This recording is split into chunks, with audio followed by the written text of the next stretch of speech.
Sunday, Mission Bay Yacht Club, November 2018, A fleet. We have nobody from Coronado in this fleet, but we like to watch the A fleet. 9009 started up from the pin. These conditions are 4 knots where you do your tacks very late. You do your rolls very late. Get the boat almost on the other tack.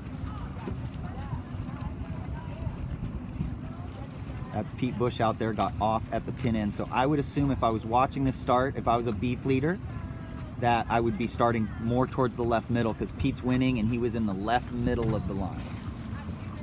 He took advantage of the pin has changed. When we first checked the line a while ago, the boat was favored, but it changed in the sequence. And he took advantage of that. When the pin's favored, people in the middle have a hard time getting to the line and judging the line as well.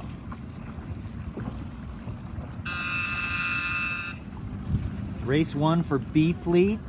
Fortunately, Preston really nailed it here. He's got a nice hold of leeward. He should be squeezing up right now.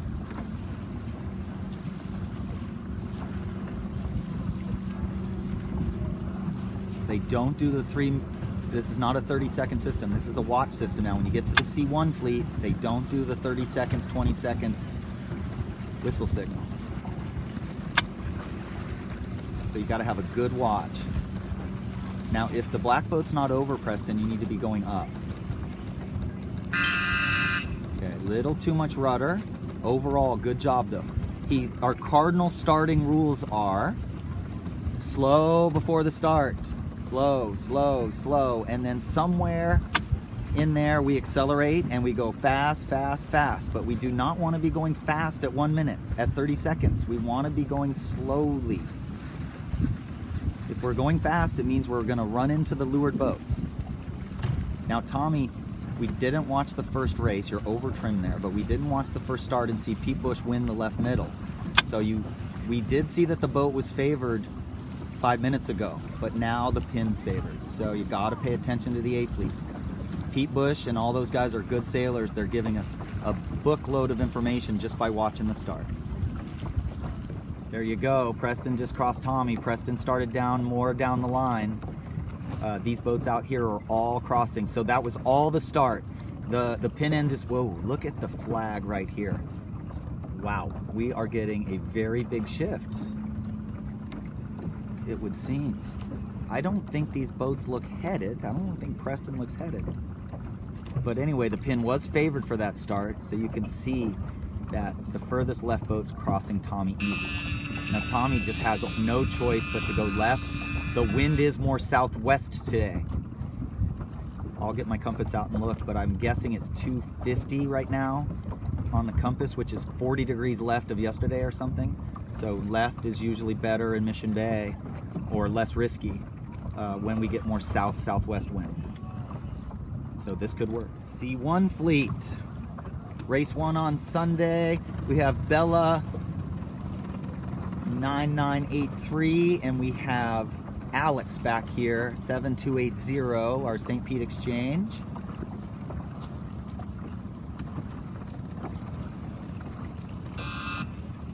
And Sean Campbell 8223. So Sean went off right in the middle, which is fine. He was pretty close to the line, a little buried, but I'm impressed with the speed he's got. Look at the telltales, they're just head. Sitting perfectly in the boat. Here's Bella. That's okay, Bella.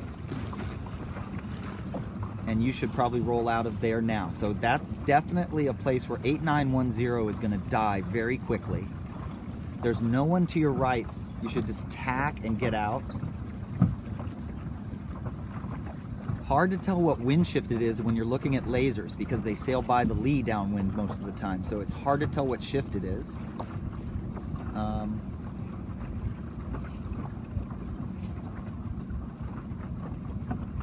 Looking at the A fleet up there, I think the wind shift is not a big shift coming. Okay, so these are the leaders of the C1 right here. 1, 2, 3, 4, 5, 6. You could be in the top 10 right here, and amazingly, you sailed in bad air, and then you tacked in bad air, but now you're getting clear air. Right in through that area there, you're getting clear air. Oh, there's Shawnee right there. Shawnee's in bad air.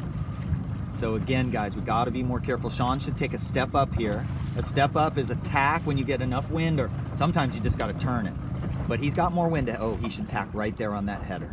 See how the wind is shifted? Yep, perfect. There's Bella. She just beat Sean to the punch. Now Bella's going to sail lifted out this way. Oh, Shawnee. Yeah. I don't have Bluetooth with these guys, honestly. Now they should sail lifted on this. This is actually a starboard lift. And then look for the next puff. When they get the next puff, if it's any sort of shift or not a shift at all, you get the next puff and you can go back.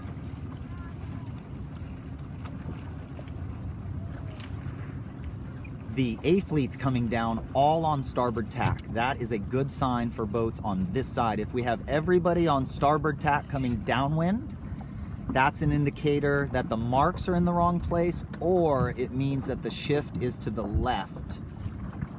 And so that's going to make port tack better. If we saw everybody on port tack up there in the other fleet, we would be very worried for our team right here. But Bella just got to go now. She's not pointing towards the mark, and she's in bad air.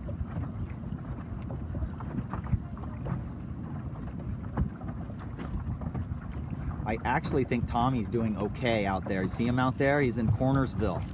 He is the only boat in B fleet anywhere within a half a mile of him.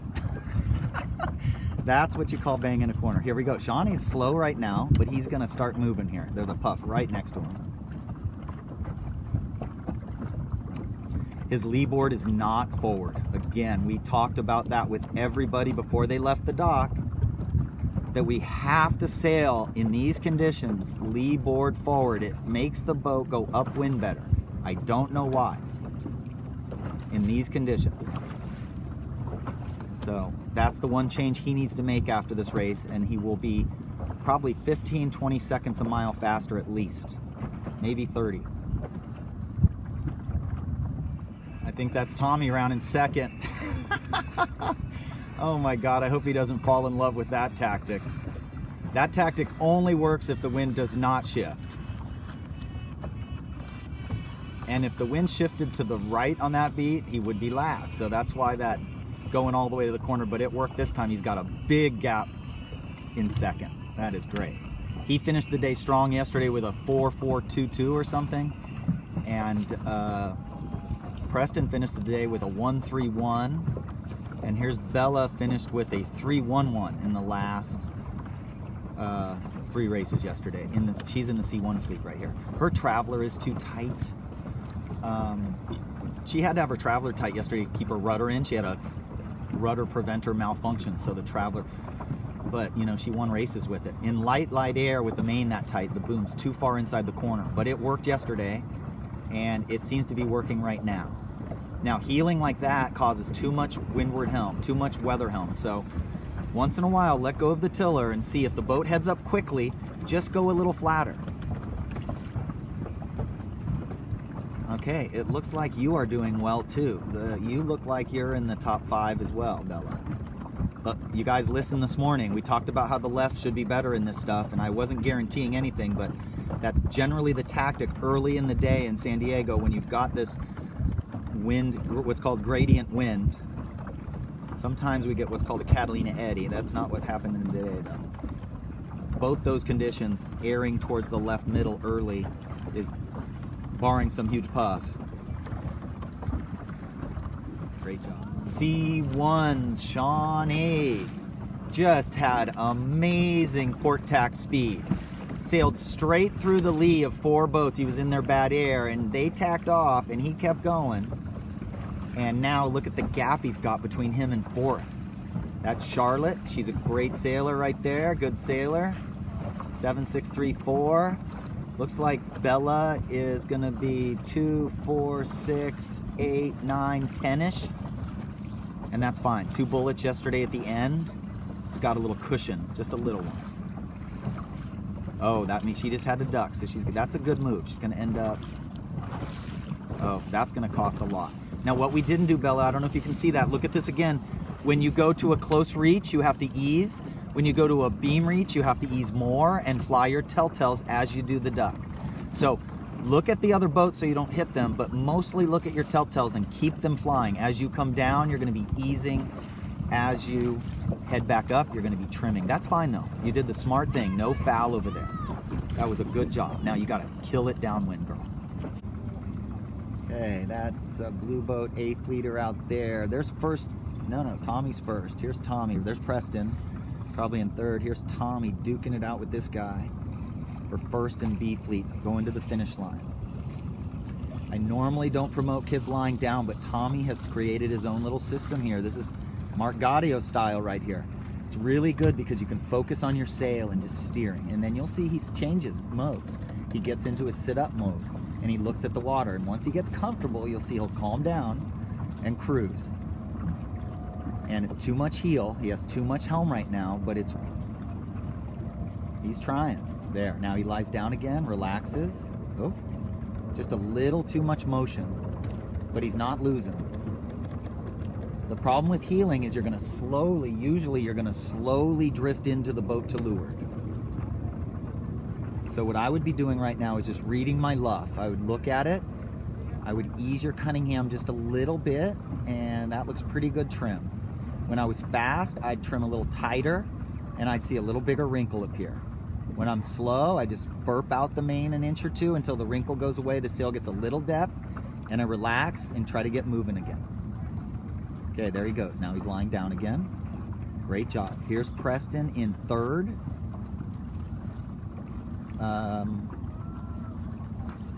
Leeward telltale is stuck to the sail like glue. If I was him, nope, that looks pretty good. He's right on the wind.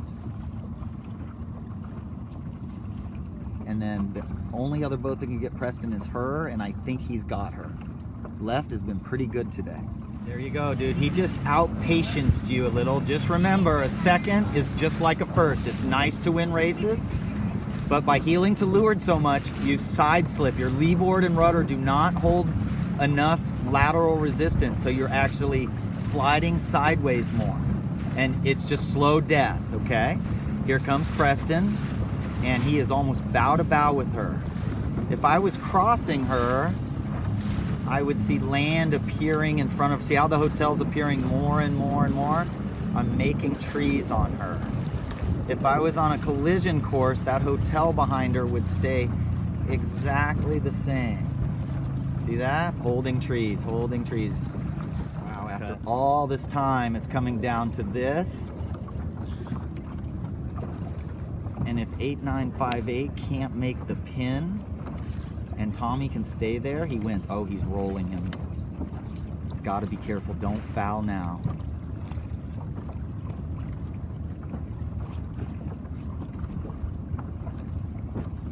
Wow.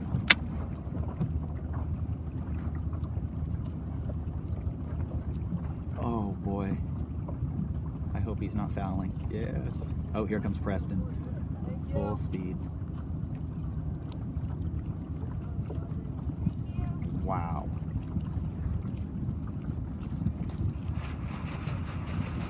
Good job. C1's coming in. Bella's about to win her third race. Man, incredible. Not a great start. Stayed with the pack on the first rounding, and then on the second beat, just really sailing great. My goal for her is to practice sailing a little flatter. She's a little too comfortable with weather helm, windward helm. Heeling a little too much, I think. But how can you argue? She's beating the C1 fleet, which is not bad. There's Sean right in there. Sean was second, but I'm not sure. It looks like the right paid and Sean got left. So that's all. That's not a bad problem. He's not moving right now. Shoot. Come on, Shawnee. Get moving. He's got to turn the boat down. Okay. Wow. Another bullet for Bella. Okay. Now we come back to Sean, and he's just trying to squeeze a little too high. Oops. Okay. I wouldn't have tacked right behind that boat. That's bad air. We got to work on that. So our goals for race 2 for today for everybody is more clear air. We're just sitting in bad air a little too much.